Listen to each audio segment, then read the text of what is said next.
Okay, good afternoon guys. Yes, मुझे पता है आप लोग कह रहे हो कि सर क्लास लेट हुई है चालू। टाइम लग रहा था क्लास चालू में, मैं क्या करूं उसमें। ओके, तो सुनो, मैंने एक चीज और डिसाइड की है। सिंस 1 घंटा काफी कम पड़ रहा है, तो मतलब कल थर्सडे को मैं रात में 8 से 10 क्लास लूंगा 2 घंटे की, ठीक है। तो कल मेरी क्लास 3 से 4 नहीं होगी, कल मेरी क्लास रात में 8 से 10 होगी, ठीक है।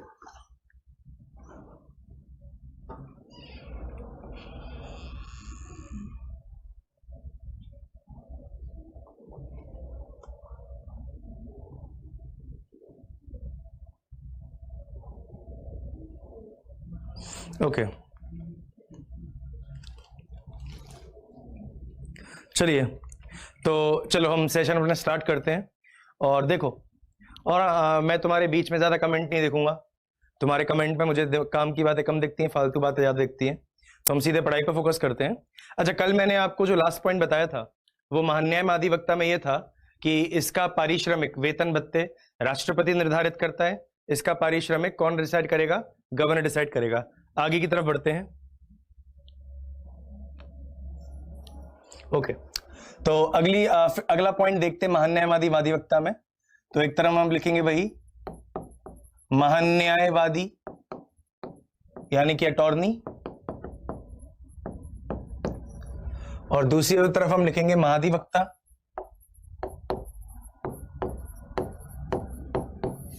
Advocate general. अब सुनो ध्यान से, अगला पॉइंट महान्यायवादी के लिए यह है कि महान्यायवादी त्यागपत्र किसको देगा। तो महान्यायवादी का त्यागपत्र होगा भारत के राष्ट्रपति को। तो महान्यायवादी रेजिग्नेशन किसको देता है? महान्यायवादी रेजिग्नेशन इंडिया के प्रेसिडेंट को देगा। जब बात की जाती है महाधिवक्ता की, तो महाधिवक्ता त्यागपत्र किसको देगा? महाधिवक्ता त्यागपत्र रेजिग्नेशन गवर्नर राज्यपाल को देगा, ठीक है।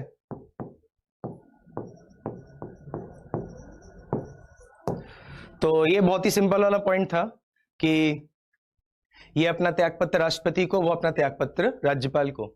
अच्छा, बात करें इनको हटाने की कि आखिर महान्यायवादी महाधिवक्ता को हटाया कैसे जाता है। भारत के संविधान में किसी प्रकार का कोई प्रोसीजर प्रक्रिया नहीं दी महान्यायवादी को हटाने के लिए। सिमिलरली इसको हटाने के लिए भी कोई प्रोसीजर प्रक्रिया नहीं है। इनके लिए संविधान में बस ये कहा गया है कि महान्यायवादी, देखो मैं लिख देता हूं, महान्यायवादी राष्ट्रपति के प्रसाद पर्यंत तक, महान्यायवादी राष्ट्रपति के प्रसाद पर्यंत तक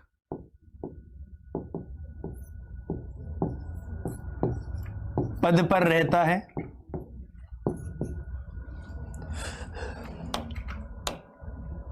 ऐसे लिख लो खाली, है ना।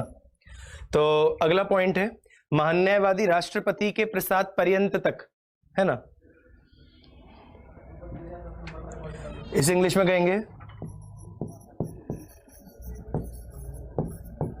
Holds office during the pleasure of the president, pleasure of the president. तो याद रखिए, अगर आपसे कोई पूछता है कि महान्यायवादी को हटाने का क्या है मतलब, भारत के महान्यायवादी अटॉर्नी जनरल को कैसे रिमूव करेंगे, तो इस चीज को याद रखिए, संविधान में कोई प्रोसीजर नहीं दिया। संविधान में सिर्फ इतना कहा है महान्यायवादी राष्ट्रपति के प्रसाद पर्यंत तक रहता है, holds office during the pleasure of the president. अगर हिंदी वालों को ये प्रसाद पर्यंत समझ में नहीं आ रहा है, मतलब इच्छा अनुसार, तो बस यही दिखा हुआ है। इसका मतलब ये हो गया, ये जो मैंने लाइन लिखी है यहां पर, इसका मतलब ये है कि भारत का राष्ट्रपति महान्यायवादी को कभी भी किसी भी समय हटा सकता है। महान्यायवादी को हटाने के लिए ना तो कोई एक स्पेशल प्रोसीजर, विशेष प्रक्रिया है, ना ही कोई आरोप है। तो बिना किसी आरोप के, बिना किसी प्रक्रिया को निभाए हुए महान्यायवादी को कभी भी राष्ट्रपति के द्वारा हटाया जा सकता है। तो आपको कोई आरोप लगाने की जरूरत नहीं है। महाधिवक्ता के लिए सेम पॉइंट होगा, बस आपको राष्ट्रपति की जगह राज्यपाल कर देना है। तो क्या लिखोगे? महाधिवक्ता राज्यपाल के प्रसाद पर्यंत पर, है ना, राज्यपाल के प्रसाद पर्यंत तक, है ना, holds office during the pleasure of the governor.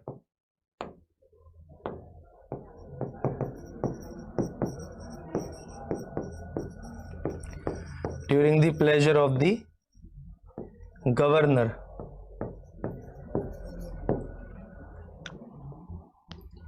Okay, तो ये वाला पॉइंट क्लियर हुआ।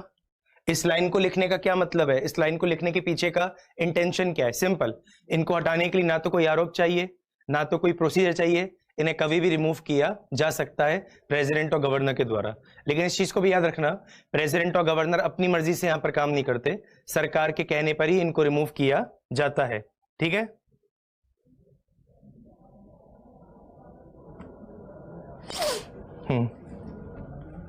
चलिए, तो ये वाला पॉइंट क्लियर हो गया। तो ये तो था इनका रिमूवल का, जो कोई प्रोसीजर खास नहीं दिया हुआ है। चलो अगला पॉइंट देखते हैं।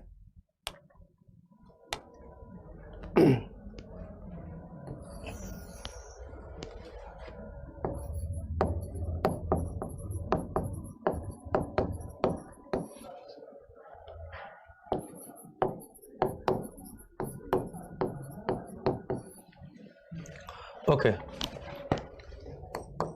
अच्छा, अगला पॉइंट ये है कि भारत का महान्यायवादी केंद्र सरकार को कानूनी सलाह देता है। देखो, कहने को केंद्र सरकार के पास कानून मंत्रालय, लॉ मिनिस्ट्री होती है ना, तो केंद्र सरकार के पास कानून मंत्रालय है।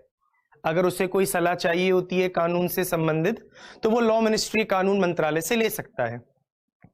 लेकिन जब लॉ मिनिस्ट्री भी इसका आंसर नहीं दे रही होती है, तो फिर सरकार लॉ मिनिस्ट्री के माध्यम से अटॉर्नी जनरल महान्यायवादी से पूछती है।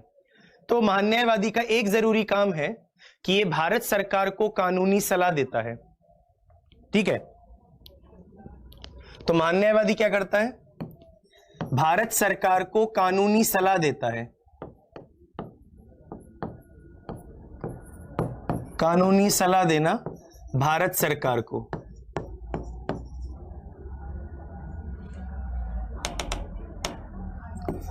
कानूनी सलाह भारत सरकार को। Legal advice to the government of India.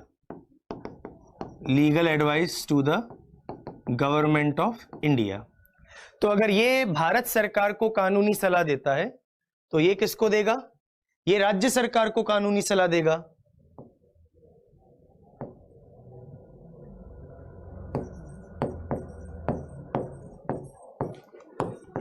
कानूनी सलाह देना राज्य सरकार को। कानूनी सलाह देना राज्य सरकार को। Legal advice to the state government. Legal advice to the state government. तो आई होप आपको ये वाला पॉइंट क्लियर हो चुका है कि ये भारत सरकार को कानूनी सलाह देता है, ये राज्य सरकार को कानूनी सलाह देता है। आगे की तरफ बढ़ते हैं। अच्छा, इस चीज को याद रखिए, भारत का महान्यायवादी इंडिया की किसी भी कोर्ट में, ठीक है, जा सकता है। He has the right of audience in all courts of the country. ये मतलब देश के किसी भी न्यायालय में ये जा सकता है, इसको वहां पर उपस्थित होने का अधिकार प्राप्त है। इसके लिए स्टेट के किसी भी कोर्ट में, ठीक है, ये इंडिया के किसी भी कोर्ट में,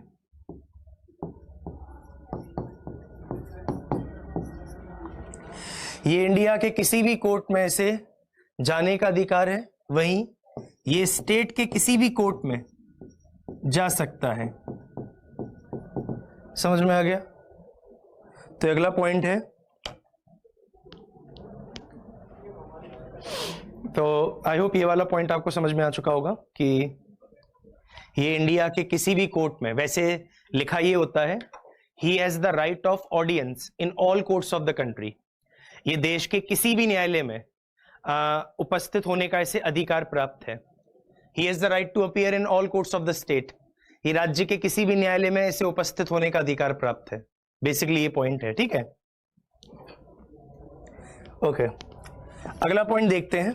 अच्छा, अगला पॉइंट कुछ ज्यादा ही इंपॉर्टेंट पॉइंट है, महान्यायवादी और महाधिवक्ता से रिलेटेड, और मैं उसका आर्टिकल लिख देता हूं यहां पर। मैं नेक्स्ट स्लाइड से इसे स्टार्ट करता हूं तो ज्यादा सही रहेगा, ठीक है। नेक्स्ट स्लाइड पर जा रहा हूं बच्चों में। देखो, नेक्स्ट पॉइंट ये है, यहां अटॉर्नी महान्यायवादी और यहां महाधिवक्ता एडवोकेट। ओके, तो सुनो, महान्यायवादी से रिलेटेड एक बहुत ही जरूरी पॉइंट है आर्टिकल 88 में, ठीक है। मतलब आर्टिकल 88 के अंदर, वैसे तो देखो महान्यायवादी का जिक्र आर्टिकल 76 में होता है और महाधिवक्ता का जिक्र होता है आर्टिकल 165 में, लेकिन महान्यायवादी से रिलेटेड एक बहुत ही इंपॉर्टेंट पॉइंट है, कौन से आर्टिकल में? आर्टिकल नंबर 88 में। और महाधिवक्ता से रिलेटेड वही पॉइंट कौन से आर्टिकल में है? आर्टिकल 177 में। अब सुनो, आर्टिकल 88 क्या कहता है? आर्टिकल 88 कहता है कि महान्यायवादी ना तो लोकसभा का सदस्य है ना ही राज्यसभा का, किंतु इसे अधिकार प्राप्त है कि ये लोकसभा में जा सकता है, राज्यसभा में जा सकता है, वहां पर बोल सकता है, कार्यवाही में शामिल हो सकता है। बस इसके पास एक चीज नहीं है और वो है वोटिंग के अधिकार की। तो अटॉर्नी जनरल लोकसभा और राज्यसभा का मेंबर नहीं है, उसके बावजूद वो लोकसभा में जा सकता है, राज्यसभा में जा सकता है, बोल सकता है, प्रोसीडिंग कार्यवाही में शामिल हो सकता है, लेकिन वोट नहीं दे सकता है क्योंकि ये मेंबर नहीं है। समझ में आ गया? ऐसे इसके लिए, अच्छा, अगर तुम चाहते हो कि ये पॉइंट लिखना है तुम्हें, तो मैं तुम्हें लिखवा सकता हूं इस पॉइंट को। तो आर्टिकल 88 में लिखना शुरू करो। पहले हिंदी वाले स्टूडेंट्स लिख ले, फिर इंग्लिश में बोल दूंगा। तो पहले हिंदी वाले स्टूडेंट्स आर्टिकल 88 के सामने लिखना शुरू करें। लिखो, आर्टिकल 88 के सामने लिखो, लिखिए, महान्यायवादी ना तो लोकसभा का सदस्य है और ना ही राज्यसभा का। महान्यायवादी ना तो लोकसभा का सदस्य है और ना ही राज्यसभा का। महान्यायवादी ना तो लोकसभा का सदस्य है ना ही राज्यसभा का, किंतु इसे अधिकार प्राप्त है, किंतु इसे अधिकार प्राप्त है कि वह लोकसभा और राज्यसभा में, किंतु इसे अधिकार प्राप्त है कि वह लोकसभा और राज्यसभा में बोल सके, किंतु वह लोकसभा और राज्यसभा में बोल सके, कार्यवाही में शामिल हो सके, लोकसभा की कार्यवाही में कार्यवाही में शामिल हो सके बिना मताधिकार के, बिना मताधिकार के। फिर से बोल रहा हूं, महान्यायवादी ना तो लोकसभा का सदस्य है ना राज्यसभा का, किंतु ये लोकसभा राज्यसभा में बोल सकता है, कार्यवाही में शामिल हो सकता है, लेकिन बिना मताधिकार के, यानी कि इसके पास वोटिंग का राइट नहीं होता। अब जिन बच्चों ने हिंदी में लिखा है, हिंदी वाले स्टूडेंट्स सेम पॉइंट यहां पर कॉपी करना है, बस लोकसभा राज्यसभा की जगह विधानसभा विधान परिषद कर देना। तो जहां पर यहां पर आपने लोकसभा राज्यसभा लिखा है ना, इधर लिख दो विधानसभा विधान परिषद, और महान्यायवादी की जगह महाधिवक्ता कर दो, बस पूरा पॉइंट सेम निकल जाएगा, ठीक है। अब इंग्लिश में लिख लो, इंग्लिश में लिखना, लिखो, attorney general is neither a member of Lok Sabha nor Rajya Sabha. Attorney general is neither a member of Lok Sabha nor Rajya Sabha, but he has the right to speak,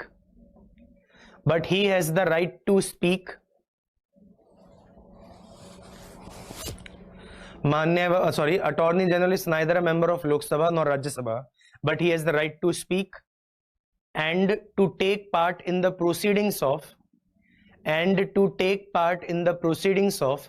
either house of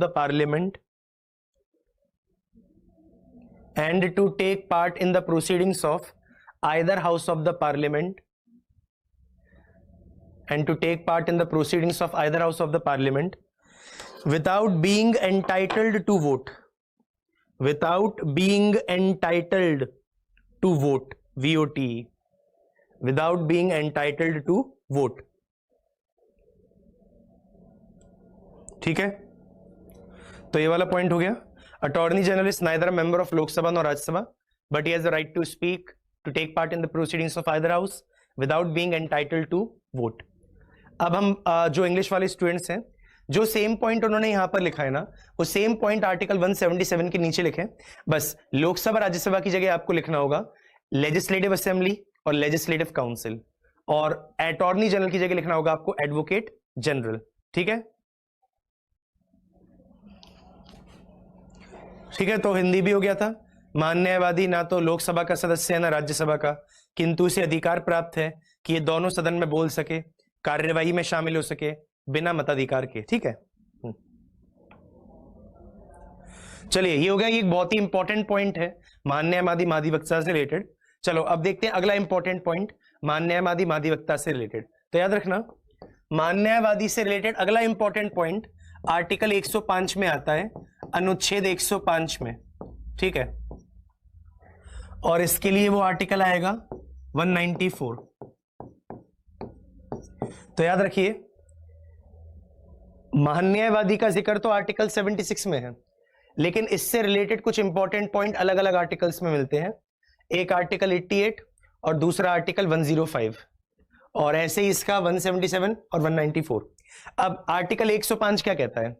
article 105 कहता है कि एक पार्लियामेंट के मेंबर को, है ना, एक संसद के सदस्य को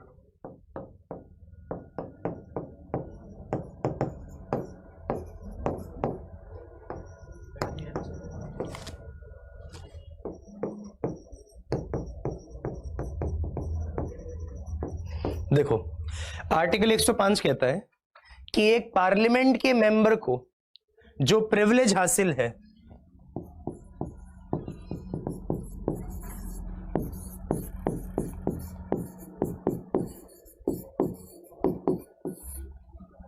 जो इम्यूनिटीज हासिल है,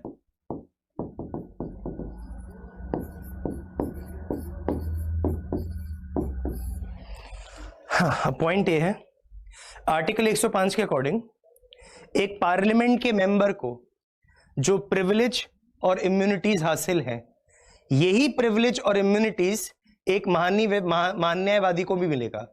तो एक महान न्यायवादी को वो सभी विशेषाधिकार और प्रतिरक्षा मिलते हैं जो कि एक पार्लियामेंट को मेंबर को मिलेंगे, है ना.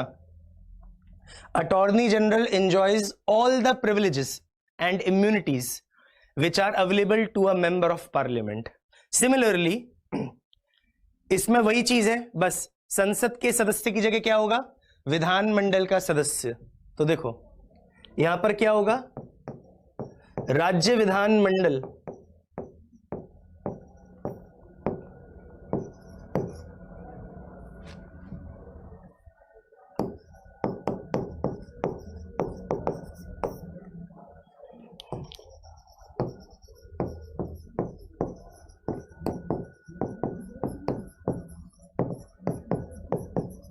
Member of state legislature.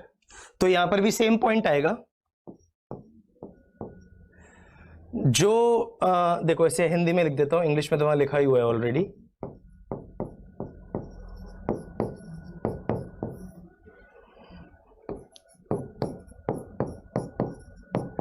देखो इसके लिए भी वो सेम पॉइंट है.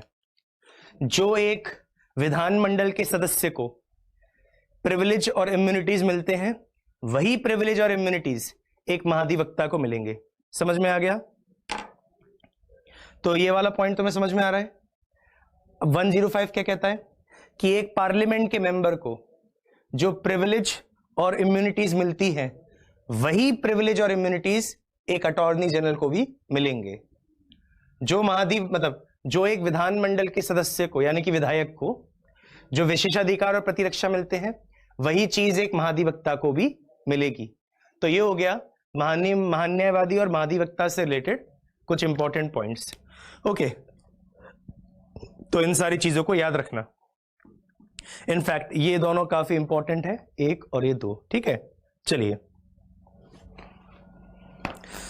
तो महान्यायवादी वादिवक्ता में इतना ही है, इससे ज्यादा कुछ भी नहीं है। अच्छा एक चीज और याद रखना, ऐसी मुजबानी बता रहा हूं, आर्टिकल 143 एक्चुअल में क्या है, आर्टिकल 143 के तहत राष्ट्रपति सुप्रीम कोर्ट से कुछ सलाह पूछ सकता है ना, कुछ सलाह मांग सकता है। जब कभी भी आर्टिकल 143 के तहत राष्ट्रपति सुप्रीम कोर्ट से कुछ सलाह मांगता है तो उस केस में भारत सरकार की तरफ से अटॉर्नी जनरल को भेजा जाता है। तो जब कभी भी आर्टिकल 143 के तहत राष्ट्रपति सरकार से मतलब सुप्रीम कोर्ट से कुछ पूछता है तो सरकार की तरफ से महान्यायवादी अटॉर्नी जनरल को भेजा जाता है, ठीक है। बस मुंह जबानी बोलना था मेरे को खाली, ठीक है। तो एक बार मतलब अटॉर्नी एडवोकेट खत्म करते हैं, इससे ज्यादा नहीं है, इतना ही इंपॉर्टेंट था। तो अटॉर्नी एडवोकेट खत्म, और अब हम स्टार्ट करेंगे नया टॉपिक, और टॉपिक का नाम है प्रीएम्बल। मतलब ये बीच में मैंने कुछ छोटे चैप्टर जोड़ दिए थे, लेकिन अब हम दोबारा से उसी फ्लो में आ गए हैं मेक प्रीएम्बल पे, है ना। चलिए तो एक बार आप लोग रिप्लाई करिए, एक बार आप लोग रिप्लाई करिए कि आपको समझ में आया जितना भी तक हमने पढ़ा है महान्यायवादी और महाधिवक्ता को लेकर। रिप्लाई करिए, फिर आगे बढ़ते हैं।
मैंने अभी सिर्फ कल की बात की है, ठीक है।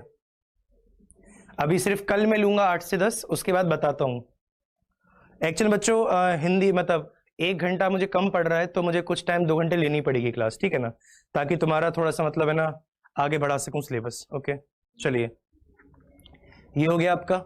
अब चलते हैं नए टॉपिक की तरफ, और नया टॉपिक है प्रीएम्बल, प्रस्तावना।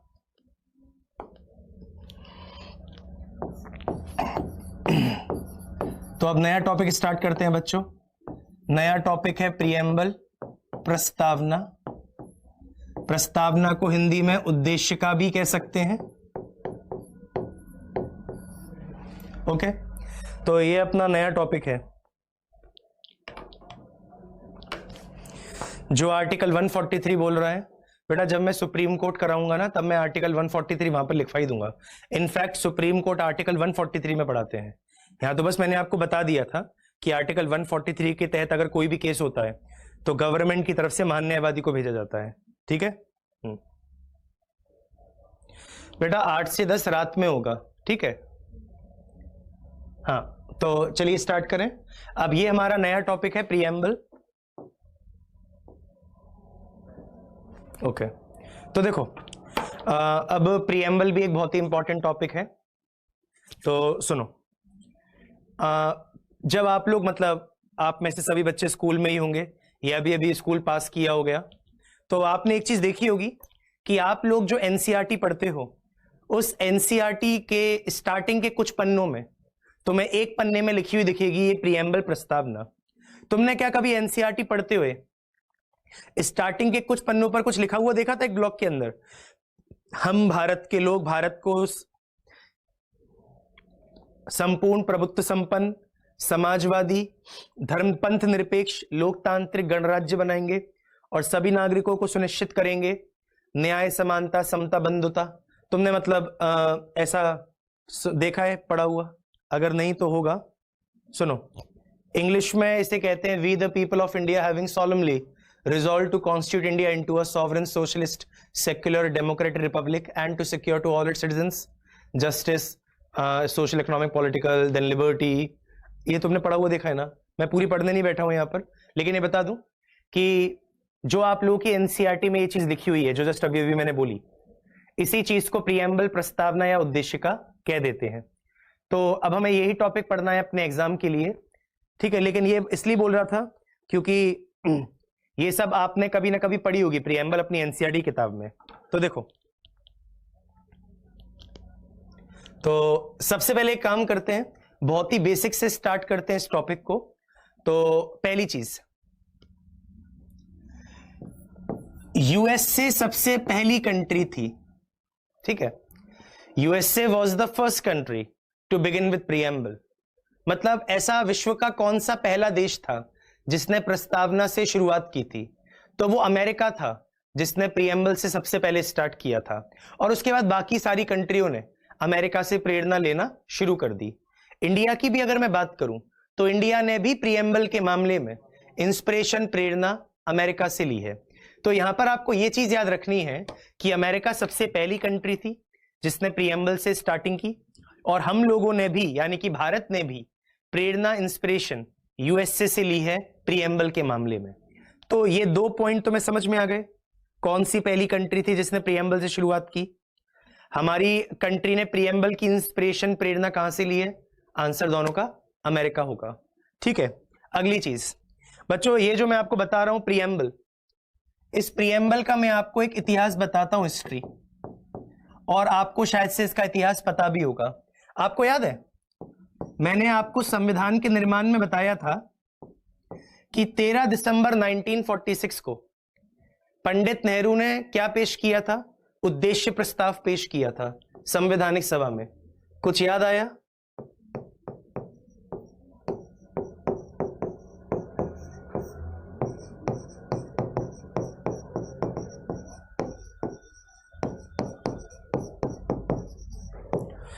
तो इस चीज को याद रखिए, और याद क्या रखना, ये आपको पता ही होगा।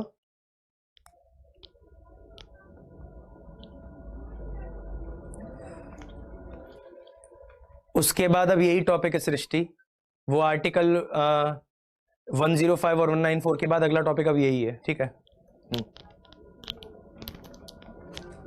देखो, तो आप सब जानते हो कि 13 दिसंबर 1946 को पंडित नेहरू ने संवैधानिक सभा ऑब्जेक्टिव, मतलब कॉन्स्टिट्यूएंट असेंबली में उद्देश्य प्रस्ताव, ऑब्जेक्टिव रिजोल्यूशन पेश किया था। इसको स्वीकार कब किया था? 22 जनवरी 1947 को। आपको पता है जब तक भारत का संविधान नहीं बना था तब तक हम प्रीएम्बल को इस नाम से जानते थे, और जैसे ही संविधान बनकर तैयार हो गया हमने उद्देश्य प्रस्ताव को किस में कन्वर्ट कर दिया? हमने उद्देश्य प्रस्ताव को प्रस्तावना में कन्वर्ट कर दिया। तो यह चीज याद रखना, संविधान बनने से पहले यह चैप्टर किस नाम से जाना जाता था? इस नाम से जाना जाता था। तभी हम लोग कहते हैं कि उद्देश्य प्रस्ताव का संशोधित रूप है। Preamble is the modified version of objective resolution, ठीक है। मतलब इसी में आपने कुछ संशोधन करके, अमेंडमेंट करके उसे प्रीएम्बल में कन्वर्ट कर दिया, ठीक है।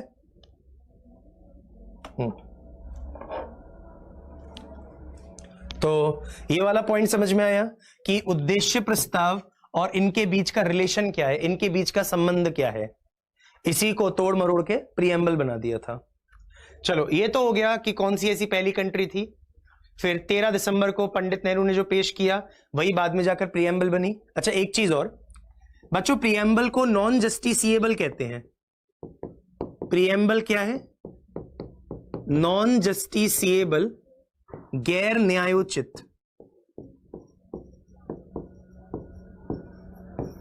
गैर न्यायोचित। अब हो सकता है आप में से कई बच्चे ये पूछें कि क्या होता है नॉन जस्टिसिएबल, गैर न्यायोचित। तो पहले तो तुम इतना याद रखो कि प्रीएम्बल को क्या कहा जाएगा? नॉन जस्टिसिएबल, गैर न्यायोचित। अब इसका मतलब क्या होता है? देखो, दो होते हैं, एक तो होता है जस्टिसिएबल, न्यायोचित, और दूसरा होता है ये नॉन जस्टिसिएबल, गैर न्यायोचित। डिफरेंस क्या है? अगर किसी चीज का उल्लंघन होता है, अगर किसी चीज का वायलेशन होता है, तो अगर आप उसके लिए कोर्ट के पास जाएंगे और कोर्ट उसे लागू करवा सके तो उसे कहेंगे जस्टिसिएबल, न्यायोचित। तो उस चीज को याद रखिए, अगर किसी चीज का उल्लंघन होने पर आप लोग कोर्ट के पास जाएं और कोर्ट उसे प्रभावशाली लागू इन्फोर्स कर सके तो उसे कहा जाएगा जस्टिसिएबल, न्यायोचित। जैसे आप लोगों के मौलिक अधिकार, फंडामेंटल राइट्स, बताऊं, तुम लोगों के जो फंडामेंटल राइट्स हैं, अगर उनका वायलेशन होता है, उल्लंघन होता है, तो आप लोग कोर्ट के पास जाओगे और कोर्ट आपके फंडामेंटल राइट्स को इन्फोर्स करेगा, प्रभावशाली बनाएगा। तो अगर किसी चीज का वायलेशन होने पर कोर्ट उसे प्रभावशाली इन्फोर्स कर सकता है, तो उसे कहा जाएगा जस्टिसिएबल, न्यायोचित। अब ये क्या लिखा है? ये नॉन जस्टिसिएबल, गैर न्यायोचित है। इसका मतलब अगर इसका उल्लंघन हुआ तो आप कोर्ट के पास नहीं जा सकते इसे प्रभावशाली बनाने के लिए। मतलब कोर्ट इसको प्रभावशाली इन्फोर्स नहीं कर सकता अगर इसका वायलेशन, उल्लंघन हो जाए। समझ में आ गया ये चीज? तो ये वाला तो मैं पॉइंट समझ में आ गया कि प्रियम्बल को नॉन जस्टिसिएबल, गैर न्यायोचित कहते हैं। और गैर न्यायोचित का मतलब होता है ऐसी चीज जिसका वायलेशन होने पर, उल्लंघन होने पर कोर्ट उसे प्रभावशाली ना बना सके, कोर्ट उसे इन्फोर्स ना कर सके। ठीक है, तो ये हो गया अपना प्रियम्बल, एक नॉन जस्टिसिएबल है, गैर न्यायोचित है। अब अभी तक मैंने सिर्फ आपको इतना बताया कौन सी ऐसी पहली कंट्री थी, प्रियम्बल का इतिहास, और प्रियम्बल नॉन जस्टिसिएबल है। अब मैं आपको प्रियम्बल शब्द का एक बार मतलब समझाना चाहता हूं। तो आइए देखते हैं प्रियम्बल शब्द का मतलब। तो देखिए, ये जो शब्द है प्रियम्बल, प्रस्तावना, तो अगर आप लोगों से कोई पूछे कि प्रियम्बल शब्द का मतलब क्या होता है, देखो डिफरेंस है। एक तो आपने कहा कि प्रियम्बल ऑब्जेक्टिव रिजोल्यूशन था पहले के टाइम पर। आपसे अगर किसी ने सिंपली ये क्वेश्चन पूछा कि प्रियम्बल का मतलब क्या होता है, तो प्रियम्बल का बड़ा सिंपल मतलब है। प्रियम्बल का मतलब होता है इंट्रोडक्शन।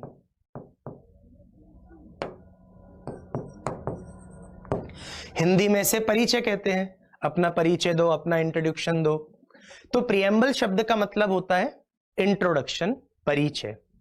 तो जब मैं आपसे कहता हूं संविधान की प्रस्तावना, प्रियम्बल ऑफ द कॉन्स्टिट्यूशन, तो इसका मतलब क्या होगा? इंट्रोडक्शन ऑफ द कॉन्स्टिट्यूशन, संविधान का परिचय। देखो बड़ी सिंपल सी बात है ना। प्रियम्बल का मतलब होता है परिचय, इंट्रोडक्शन। तो अगर मैं आपसे कहूं संविधान का प्रस्तावना, तो संविधान की प्रस्तावना का मतलब है संविधान का परिचय, इंट्रोडक्शन ऑफ द कॉन्स्टिट्यूशन। तो यही बात याद रखो, प्रियम्बल शब्द का मतलब होता है परिचय, इंट्रोडक्शन टू द कॉन्स्टिट्यूशन। अब इस परिचय के अंदर लिखा क्या है? तो ये जो परिचय है, इस परिचय के अंदर लिखी होती है सार, यानी कि समरी हमारे संविधान की। अगर मैं आपसे कहता हूं प्रियम्बल ऑफ द कॉन्स्टिट्यूशन, तो मेरे कहने का मतलब है हमारे संविधान का इंट्रोडक्शन। अब इस इंट्रोडक्शन में लिखा क्या है? इस इंट्रोडक्शन में हमारे संविधान की समरी लिखी हुई है, हमारे संविधान का सार, सारांश लिखा हुआ है। ठीक है, समरी ऑफ द कॉन्स्टिट्यूशन।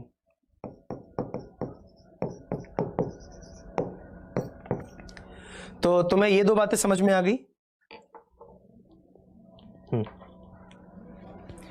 कि प्रियम्बल का मतलब क्या होता है, इंट्रोडक्शन ऑफ द कॉन्स्टिट्यूशन, और प्रियम्बल के अंदर क्या होता है, हमारे कॉन्स्टिट्यूशन की समरी होती है। तो बड़ी सिंपल सी बात है। एक चीज समझो, जब इंडिया का कॉन्स्टिट्यूशन लिखा गया था तो वो पूरे वर्ल्ड का सबसे बड़ा कॉन्स्टिट्यूशन था। अब इतने बड़े कॉन्स्टिट्यूशन को पूरा पढ़ पाना हर किसी के लिए आसान काम नहीं होता। लेकिन अगर किसी बाहरी व्यक्ति को यह जानना है, या बस किसी इंसान को इतना जानना है कि हमारे संविधान की समरी क्या है, हमारे संविधान का सारांश क्या है, हमारे संविधान की फिलॉसफी क्या है, तो उसके लिए पूरा संविधान पढ़ने की जरूरत नहीं है, आप प्रियम्बल पढ़ सकते हैं। तो जब मैं प्रियम्बल पढ़ता हूं, मुझे समझ में आ जाएगा कि हमारे कॉन्स्टिट्यूशन का सारांश, हमारे कॉन्स्टिट्यूशन की समरी क्या है। तो प्रियम्बल की खासियत क्या है? प्रियम्बल हमारे कॉन्स्टिट्यूशन की समरी कंटेन करता है, प्रस्तावना में हमारे संविधान का सारांश है। ठीक है, तो ये दो पॉइंट समझ में आ गए, प्रियम्बल शब्द का मतलब क्या है और प्रियम्बल के अंदर क्या छुपा हुआ है, संविधान का सार छुपा हुआ है। ठीक है,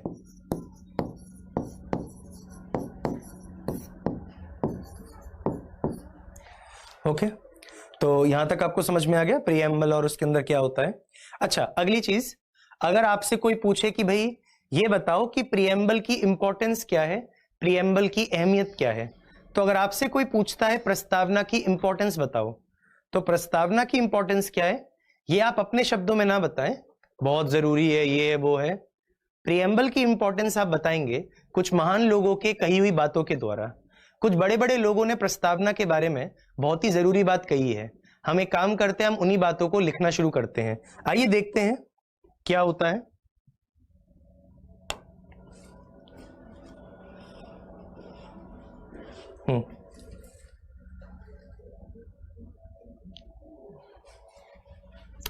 तो देखिए, प्रिएम्बल के बारे में कई लोगों ने बहुत जरूरी बातें कही हैं। जैसे एक व्यक्ति है, इनका नाम है एन.ए. पालखीवाला। अब एन.ए. पालखीवाला एक बहुत बड़े वकील थे और एन.ए. पालखीवाला ने प्रिएम्बल के बारे में यह कहा था कि प्रिएम्बल हमारे संविधान का पहचान पत्र है, आइडेंटिटी कार्ड है, आईडी है, identity card of the constitution.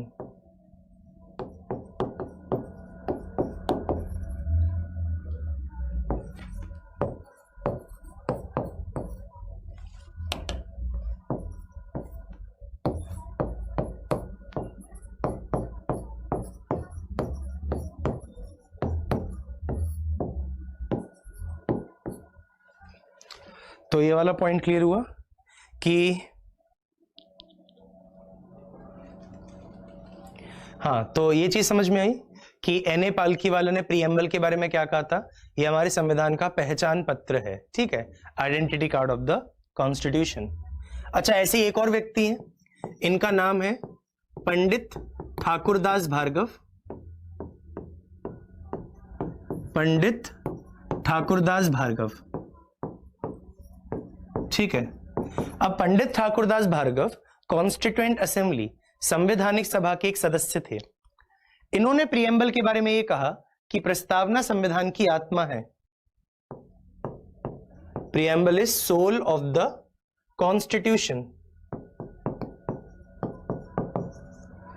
प्रस्तावना संविधान की आत्मा है, संविधान की आत्मा है। वैसे कई बच्चों को लगता है कि sir doctor B R Ambedkar ने कहा होगा ऐसा। डॉक्टर बी आर अम्बेडकर ने आर्टिकल 32 के बारे में कहा था। प्रस्ताव आर्टिकल 32 संविधान का हृदय और रूह है, हार्ट एंड सोल है कॉन्स्टिट्यूशन का, ठीक है। तो पंडित ठाकुरदास भार्गव ने कहा था प्रस्तावना संविधान की आत्मा है। अच्छा, एक और व्यक्ति हैं जो सुप्रीम कोर्ट के चीफ जस्टिस रह चुके थे, इनका नाम है मोहम्मद हिदायतुल्लाह। तो ये बात याद रखो, मोहम्मद हिदायतुल्लाह सुप्रीम कोर्ट के चीफ जस्टिस रह चुके थे। इन्होंने भी प्रिएम्बल के बारे में यही बात कही कि प्रिएम्बल संविधान की आत्मा है। तो इन दोनों ने एक ही बात कही थी, प्रिएम्बल संविधान की आत्मा है, सोल ऑफ द कॉन्स्टिट्यूशन है, ठीक है। तो ये हो गया, पंडित ठाकुरदास भार्गव, एम हिदायतुल्लाह, इन दोनों ने संविधान की आत्मा बताया प्रिएम्बल को। आगे बढ़ते हैं बच्चों। एक व्यक्ति है, ये भी संवैधानिक सभा कॉन्स्टिट्यूएंट असेंबली में थे, इनका नाम है के.एम. मुंशी। आपने सुना होगा के.एम. मुंशी। अब याद रखना, के.एम. मुंशी ने प्रिएम्बल के बारे में क्या कहा था। के.एम. मुंशी ने प्रिएम्बल को हमारे संविधान का भविष्यफल, हॉरोस्कोप बताया है। तो एग्जैक्टली इन्होंने क्या कहा था, आइए एक बार देखते हैं। के.एम. मुंशी ने कहा था कि प्रिएम्बल क्या है, horoscope, horoscope of our sovereign, इसका मतलब बताऊंगा मैं, सॉवरेन डेमोक्रेटिक रिपब्लिक, हिंदी में से कहेंगे हमारे संप्रभु लोकतांत्रिक गणतंत्र का भविष्यफल है।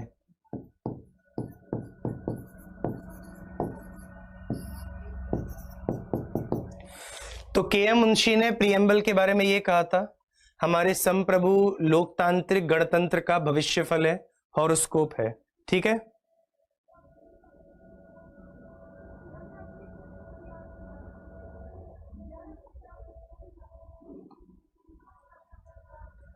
ठीक है। तो ये वाला पॉइंट हो गया कि एम मुंशी ने क्या कहा था। तुम अगर इसे नोट कर रहे हो तो नोट कर सकते हो, वैसे तो ये तुम्हारी पीडीएफ में होगा ही, मतलब जो मैं ये वाली दूंगा अभी। ठीक है, चलिए मैं नेक्स्ट लाइन में जा रहा हूं। अब ऐसे ही एक व्यक्ति और है, विदेशी हैं, इनका नाम है अर्नेस्ट बार्कर। अर्नेस्ट बार्कर ने प्रियम्बल के बारे में क्या कहा था? इन्होंने कहा था की नोट ऑफ द कॉन्स्टिट्यूशन। इन्होंने प्रस्तावना को की नोट बताया है, हिंदी में इसे कुंजी नोट कहते हैं। ठीक है, तो अर्नेस्ट बार्कर ने प्रियम्बल को की नोट बताया है, कुंजी नोट बताया है। डेमोक्रेटिक के बाद लिखा हुआ है रिपब्लिक, ये रिपब्लिक है। ठीक है, तो अर्नेस्ट बार्कर ने इसे कुंजी नोट की नोट बताया है प्रियम्बल को। ठीक है ना, ओके। अच्छा, एक चीज और, सुप्रीम कोर्ट ने बैरूबरी यूनियन केस में कहा था, तो एक और चीज है प्रियम्बल के बारे में, वो ये है कि एक केस है बच्चों, ये हम बाद में जाकर भी पढ़ेंगे। केस का नाम है बैरूबारी यूनियन केस 1960, इसे हिंदी में कहेंगे बैरूबारी संघ मुकदमा 1960। अब इस केस में सुप्रीम कोर्ट ने क्या कहा प्रियम्बल के बारे में? इस केस में प्रियम्बल के बारे में सुप्रीम कोर्ट ने कहा था कि प्रस्तावना हमारे संविधान निर्माताओं के दिमाग को खोलने की चाबी है। तो इस केस में सुप्रीम कोर्ट ने प्रियम्बल को क्या बताया था? चाबी बताया था, कुंजी बताया था। कुंजी किस चीज की? हमारे संविधान निर्माताओं के दिमाग को खोलने की चाबी। मतलब इंडिया का कॉन्स्टिट्यूशन जिन्होंने बनाया था, उन्होंने क्या सोचकर संविधान बनाया था, उनके दिमाग में क्या चल रहा था, वो सारी चीजें आपको प्रियम्बल पढ़कर समझ में आ जाएंगी। तो सुप्रीम कोर्ट के अनुसार प्रियम्बल हमारे संविधान निर्माताओं के दिमाग को खोलने की चाबी है। इस चाबी के जरिए हम संविधान निर्माताओं के दिमाग को पढ़ सकते हैं कि इनके दिमाग में क्या चल रहा था जब संविधान बना रहे थे ये लोग। तो सुप्रीम कोर्ट ने कहा था preamble is a key to open the minds of the makers of the constitution. समझ में आ गया?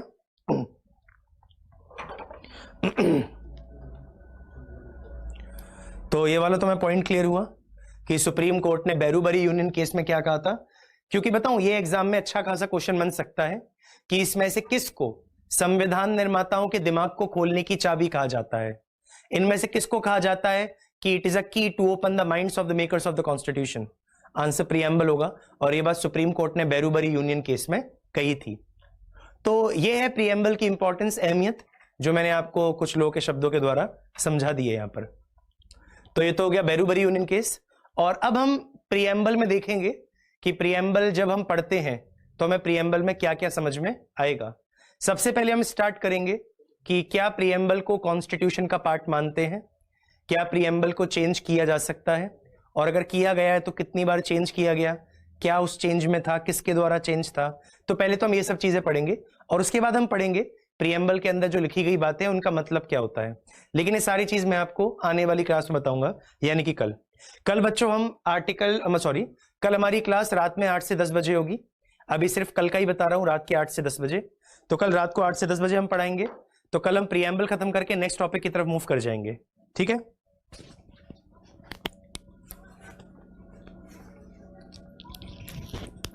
चलिए तो क्लास आज के लिए ओवर करते हैं, क्योंकि आपके आधे से ज्यादा कमेंट बेफालतू के होते हैं। ठीक है ना, चलिए, सुबह एवरीवन।